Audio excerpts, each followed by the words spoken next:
All right, today's Wednesday, January 20th. We are still looking at drawing conclusions. We're on side 23 today. We are looking at a bigger text, but I always start with our questions, which is the following is inferred. Again, it's going to give us clues. It's not going to tell us directly. It's going to give us clues. Why might Switzer have felt it was important to finish the race? Felt it was important to finish the race. What assumption can the reader make about why Kathrine Switzer registered for the race as CV Switzer? Okay, assumption. What assumption as to why she registered as CV? All right, then number 4. What conclusion can be drawn from reading the text?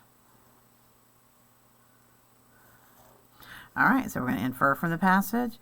Why did she feel it was important to finish? What assumption can the reader make about why Kathrine Switzer registered for the race as CV Switzer? And what conclusion can be drawn from the reading of the text? All right. 50 years had passed since Kathrine Switzer ran her first marathon in Boston, Massachusetts.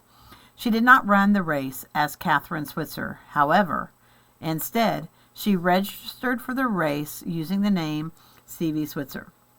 Despite Kathrine's hard training, okay, I'm going to say she registered. I want to go ahead and underline it so I know where to come back and look. Despite Kathrine's hard training and physical strength, men in 1967 believed women should not run distances because they were too fragile. All right, so I'm going to go ahead and underline that. Even though she trained hard, that means even though physical strength, men in 1970s believed women should not run distances because they were too fragile. Some people even believed that if women ran too much, they would grow a mustache. Oh my goodness. In the middle of the race, the director discovered a woman was running in the marathon. He immediately found Switzer and tried to get her out of the race, physically, like pushed her or moved her. Okay, he immediately found her and tried to physically remove her from the race. Wow. Now, again, this was the director. Whoa. Switzer's friends would not allow that. Oh, I'm so glad to hear that. They shoved the director out of the way and ran by her side until the finish line. That is awesome. After Switzer was attacked, she knew how important it was for all women that she finished the race no matter what. Oh, man. And the attack was him trying to get her out of the race. I'm going to circle that right there. She finished the race no matter what. 5 years after Switzer's historic completion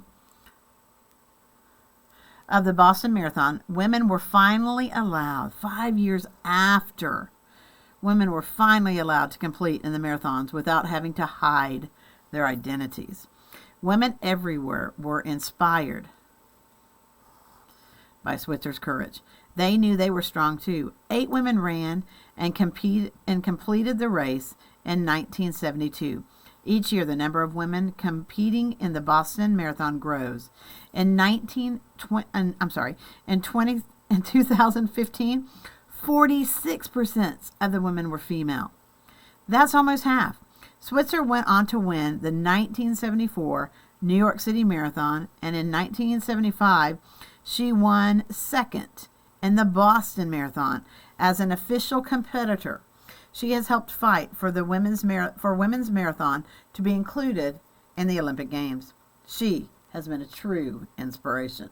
All right. Which of the following can be inferred from the passage? Women were discouraged from all sporting events in the 1960s. Well, I mean, yeah, that's true. I'm going to come back to that. Women did not like running. Well, no, because she applied and changed her and just put her initials so that, because if she would have put Kathrine, that's a girl's name, but K, that could be Kenneth, that could be Kent. So she knew that she would have a better chance of getting her application approved.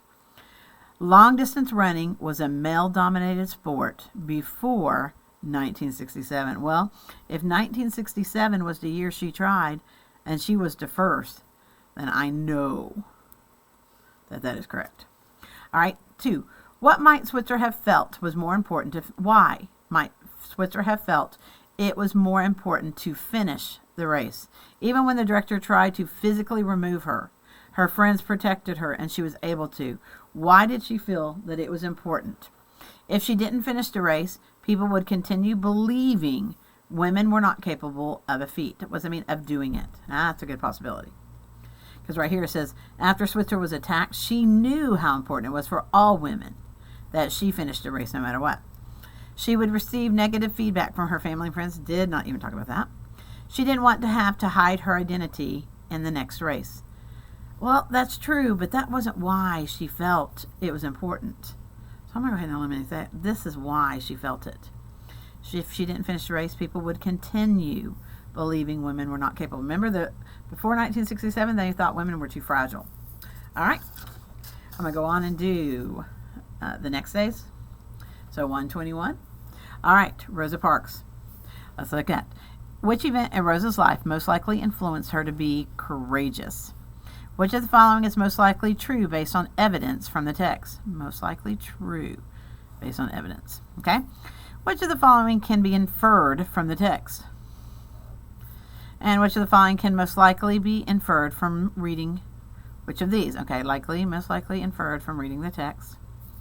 And which of the following adjectives, I know it describes a noun, best describes Rosa Parks' grandparents? Oh, wow. Okay. All right, so let's get ready. When you first hear the name Rosa Parks, what do you think of? Most people think of a famous bus ride in which Mrs. Parks refused to sit at the back of the bus. But do you know of her childhood? How did Mrs. Parks grow to be curious enough to stand up to the laws that separated her from white people? Rosa Parks was born in Alabama in 1913 at the time when Jim Crow laws ruled the South. Rosa was often sick as a child and was fortunate her mother was able to homeschool her until the age of 11. When she did start public school, she was not allowed to attend the schools white children attended, and that's because of these Jim Crow laws. Unlike white children, she did not receive transportation to and from, so she was not able to ride the bus. Rosa attended school until she had to drop out to care for her ailing grandmother. Wow, I think that's important to know. Rosa spent much of her time as a child on her grandparents' farm. Both her grandparents had been slaves. Whoa. During Rosa's lifetime, they fought for racial equality. What does it mean? Fairness. They were strong believers, these are her grandparents, that all people should be equal no matter their skin color. I agree.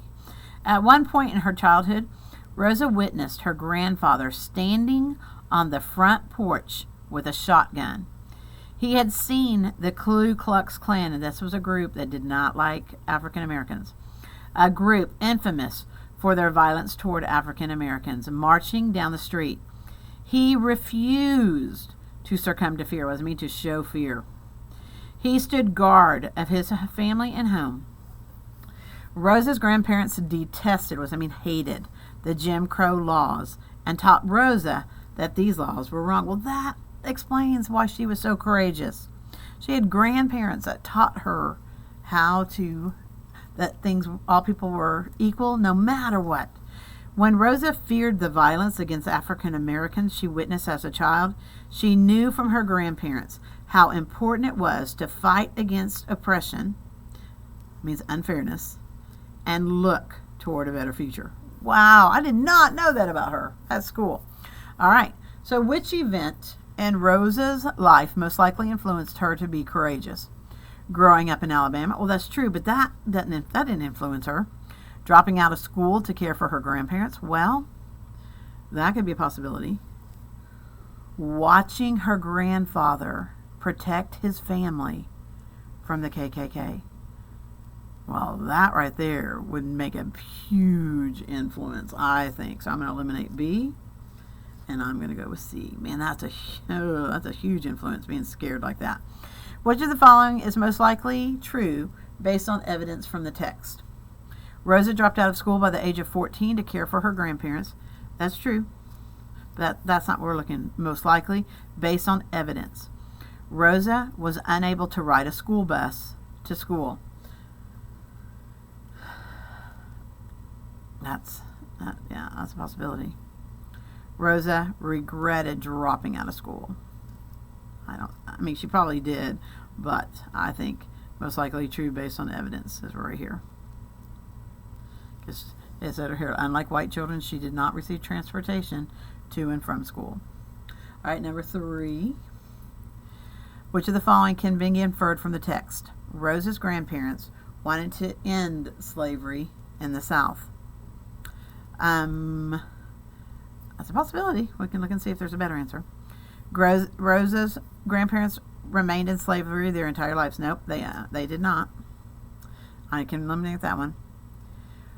Rosa's grandparents fought to end Jim Crow laws in the South. Well, slavery had already ended, so I'm going to go ahead and eliminate that. But these laws were still around that were very unfair. All right, you're going to answer 4 and 5. Thank you.